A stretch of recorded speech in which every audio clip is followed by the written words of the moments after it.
Shalom, sidang jemaat yang dikasihi oleh Tuhan, kita berjumpa lagi di Pastoral Notes. Kali ini saya akan menyampaikan renungan firman Tuhan dengan tema iman yang tangguh. Saya mau membaca di dalam 1 Tesalonika 3 ayat yang ketiga, supaya jangan ada orang yang goyang imannya karena kesusahan-kesusahan ini.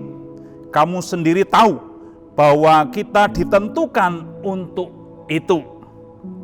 Saudaraku yang dikasihi oleh Tuhan, kehidupan saya dan saudara bisa digambarkan seperti perahu yang sedang berlayar di lautan. Ketika mengarungi lautan, maka perahu itu tidak selalu menghadapi air yang tenang.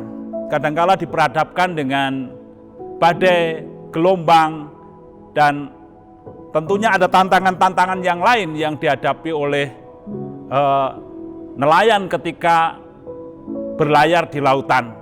Nah, yang saya mau katakan saudaraku, pada saat kita menjalani kehidupan ini, kita tidak bebas dari kesulitan hidup.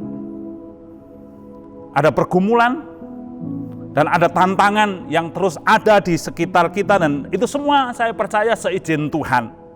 Nah, saudaraku yang dikasihi oleh Tuhan, dalam menghadapi situasi yang tidak mulus, tidak mudah, diperlukan iman yang tangguh di dalam Tuhan untuk kita bisa berkemenangan dan kita bisa mencapai tujuan kehidupan kekristenan kita yang tentunya dikehendaki oleh Tuhan.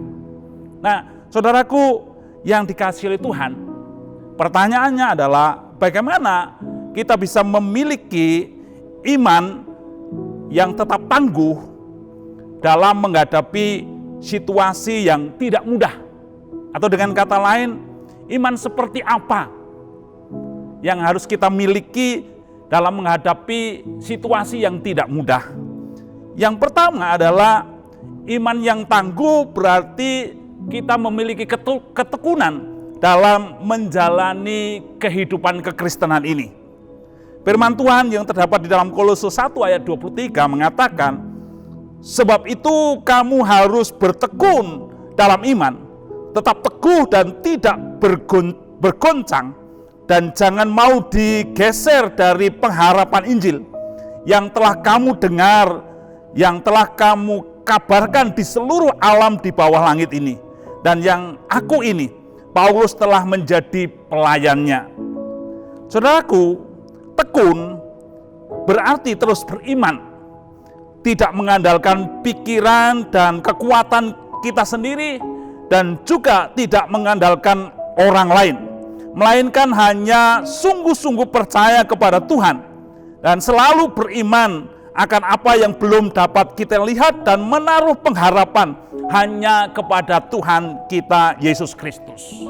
Yang kedua, saudaraku yang dikasihi Tuhan, iman yang tangguh berarti kita berjaga-jaga. 1 Korintus 16 ayat yang ke-13 mengatakan, berjaga-jagalah, berdirilah dengan teguh dalam iman, bersikaplah sebagai laki-laki dan tetap kuat. Saudaraku yang dikasihi oleh Tuhan, ada banyak titik kelemahan kita sebagai manusia. Sangat mudah kita meninggalkan iman kita. Saudaraku, ada banyak titik kelemahan kita sebagai manusia. Sangat mudah kita meninggalkan iman kita. Dan saudaraku yang dikasihi oleh Tuhan, dan di sini dibutuhkan sikap yang berjaga-jaga. Kita tetap kuat di dalam iman kita. Karena dengan demikian, saudaraku, maka kita akan berkemenangan dalam menjalani kehidupan ini. Nah, saudaraku yang dikasihi oleh Tuhan, kehendak manusia seringkali bertentangan dengan kehendak Allah.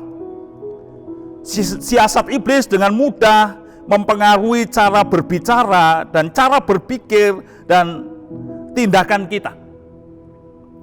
Sebab itu saudaraku yang dikasihi oleh Tuhan, berjaga-jaga itu adalah penting. Karena dengan berjaga-jaga kita menyadari senantiasa untuk mewujudkan iman yang tangguh, iman yang kuat.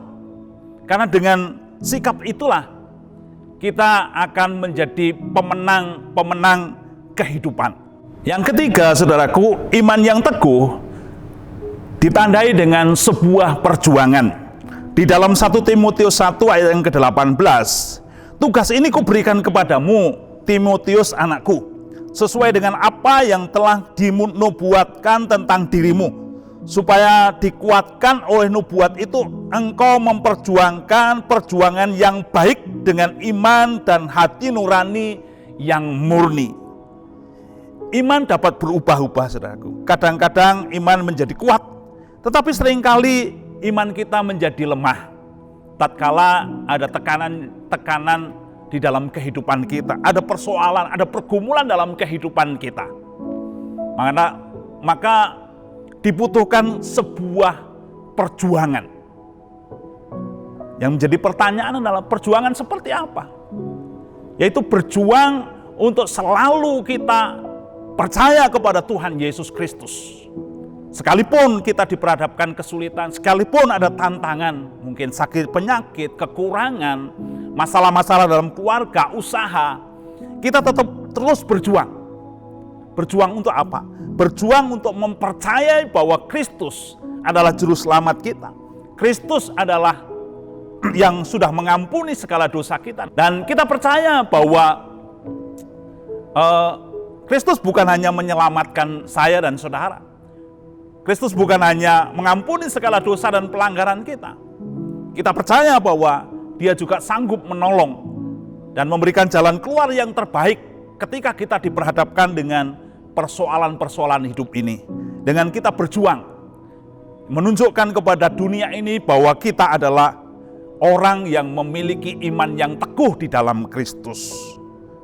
Saudaraku yang dikasihi Tuhan, iman yang teguh dapat kita miliki hanya oleh karena kekuatan Roh Kudus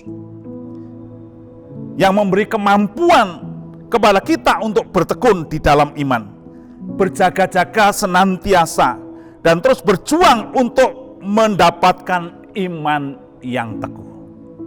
Puji Tuhan, Tuhan memberkati.